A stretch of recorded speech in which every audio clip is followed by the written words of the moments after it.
1.6 ಕೋಟಿ ಮೌಲ್ಯದ 3 ಮನೆ 3 ಕೋಟಿಯ 2 ಶೆಡ್ ಮುದ್ದುಕುಮಾರ್ ಆಸ್ತಿ ಕಂಡು ಅಧಿಕಾರಿಗಳೇ ಸುಸ್ತು. ಭ್ರಷ್ಟಾಚಾರ ಆರೋಪ ಎದುರಿಸ್ತಾ ಇರುವ 12 ಮಂದಿ ಅಧಿಕಾರಿಗಳಿಗೆ ಲೋಕಾಯುಕ್ತ ಶಾಕ್ ಕೊಟ್ಟಿದೆ. ಬೆಂಗಳೂರು ಸೇರಿ ರಾಜ್ಯದ 56 ಕಡೆ 100ಕ್ಕೂ ಹೆಚ್ಚು ಅಧಿಕಾರಿಗಳ ತಂಡ ದಾಳಿ ಮಾಡಿ ಅಪಾರ ಪ್ರಮಾಣ ನಗದು ಆಸ್ತಿ ಪತ್ರವನ್ನ ಪತ್ತೆ ಹಚ್ಚಿದೆ. ಕಾನೂನು ಮಾಪನ ಇಲಾಖೆ ಉಪನಿಯಂತ್ರಕ ಅತರ್ ಅಲಿಗೆ ಸೇರಿದ ಬೆಂಗಳೂರಿನ ಮನೆ ಮೇಲೆ ಅಧಿಕಾರಿಗಳು ರೇಡ್ ಮಾಡಿದ್ರು. ದಾಳಿ ವಿಚಾರ ಗೊತ್ತಾಗುತ್ತಲೇ ಅತರ್ ಅಲಿ ಪುತ್ರಿ ಪಕ್ಕದ ಮನೆಗೆ ಕಿಟಕಿ ಮೂಲಕ ಚಿನ್ನದ ಬ್ಯಾಗ್ ಎಸೆದಿದ್ರು. ಆದರೆ ನೆರೆಮನೆಯವರು ಲೋಕಾಯುಕ್ತ ಅಧಿಕಾರಿಗಳಿಗೆ ಚಿನ್ನದ ಬ್ಯಾಗ್ ನೀಡಿದ್ದು, ಇದರಲ್ಲಿ 2 ಕೆಜಿಗೂ ಹೆಚ್ಚು ಚಿನ್ನ, 2 ಕೆಜಿ ಬೆಳ್ಳಿ, ಡೈಮಂಡ್ ನೆಕ್ಲೇಸ್, ದುಬಾರಿ ವಾಚ್ಗಳು ಕೂಡ ಸಿಕ್ಕಿದೆ.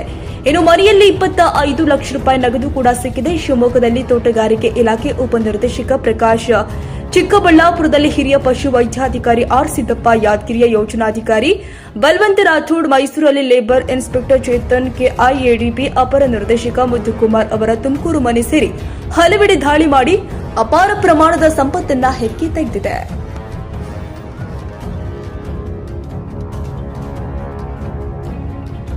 ಭಾನುವಾರ ಸಂಜೆಯೊಳಗೆ ಕೆಆರ್ಎಸ್ ಸಂಪೂರ್ಣ ಭರ್ತಿ ಸಾಧ್ಯತೆ. ಕಾವೇರಿ ಜಲಾನಯನ ಪ್ರದೇಶದಲ್ಲಿ ಭಾರೀ ಮಳೆ ಹಿನ್ನೆಲೆ ಕೆಆರ್ಎಸ್ ಡ್ಯಾಂನಲ್ಲಿ 5 ದಿನಕ್ಕೆ 15 ಟಿಎಂಸಿ ನೀರು ಸಂಗ್ರಹವಾಗಿದ್ದು, ನಾಳೆ ಸಂಜೆಯ ವೇಳೆಗೆ ಡ್ಯಾಂ ಸಂಪೂರ್ಣ ಭರ್ತಿಯಾಗುತ್ತೆ. ಸದ್ಯ 124.80 ಗರಿಷ್ಠ ಮಟ್ಟದ ಕೆಆರ್ಎಸ್ ಡ್ಯಾಂ 120 ಅಡಿ ಭರ್ತಿಯಾಗಿದೆ. ಸಂಪೂರ್ಣ ಭರ್ತಿಗೆ ಕೇವಲ 4 ಅಡಿ ಮಾತ್ರ ಬಾಕಿ ಇದ್ದು, ನಾಳೆ ಸಂಜೆ ಸಂಪೂರ್ಣವಾಗಿ ಡ್ಯಾಂ ಭರ್ತಿಯಾಗುತ್ತೆ. ಸದ್ಯ ಡ್ಯಾಂಗೆ 51,374 ಕ್ಯೂಸೆಕ್ ಒಳ ಹರಿವು ಬರ್ತಾ ಇದೆ.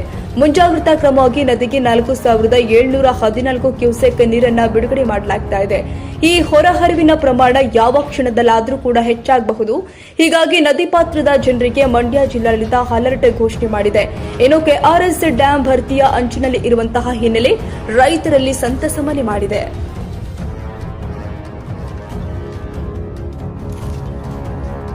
ಮೀಸಲಾತಿ ವಿರೋಧಿಸಿ ಪ್ರತಿಭಟನೆ, ಘರ್ಷಣೆಯಲ್ಲಿ 105 ಮಂದಿ ಸಾವು, 300ಕ್ಕೂ ಹೆಚ್ಚು ಭಾರತೀಯರು ತವರಿಗೆ. ಬಾಂಗ್ಲಾದೇಶದಲ್ಲಿ ಸರ್ಕಾರಿ ನೇಮಕಾತಿಯಲ್ಲಿ ಮೀಸಲಾತಿ ವಿರೋಧಿಸಿ ನಡೀತಾ ಇರುವ ಪ್ರತಿಭಟನೆ ಮತ್ತಷ್ಟು ಹಿಂಸಾತ್ಮಕ ರೂಪಕ್ಕೆ ತಿರುಗಿದೆ.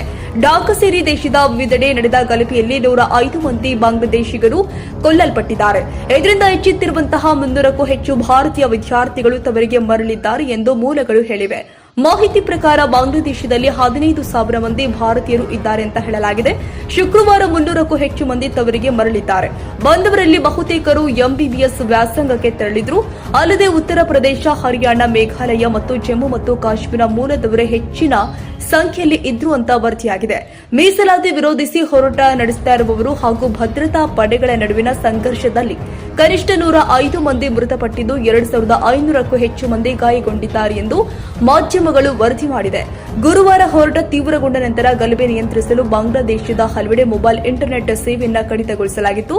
ಇದರಿಂದ ಬೇಸರಗೊಂಡ ವಿದ್ಯಾರ್ಥಿಗಳು ಢಾಕಾದಲ್ಲಿ ಕೋಲು, ದೊಣ್ಣೆ ಮತ್ತು ಕಲ್ಲುಗಳೊಂದಿಗೆ ರಸ್ತೆಗಿಳಿದು ಹೆದ್ದಾರಿಯನ್ನ ತಡೆದಿದ್ರು. ಸರ್ಕಾರಿ ಕಟ್ಟಡವನ್ನ ಹಾನಿಗೊಳಿಸಿ ಸಶಸ್ತ್ರ ಪೊಲೀಸರೊಂದಿಗೆ ಘರ್ಷಣೆಗೆ ಇಳಿದಿದ್ದರಿಂದ ಪರಿಸ್ಥಿತಿ ಉದ್ವಿಗ್ನಗೊಂಡಿದೆ.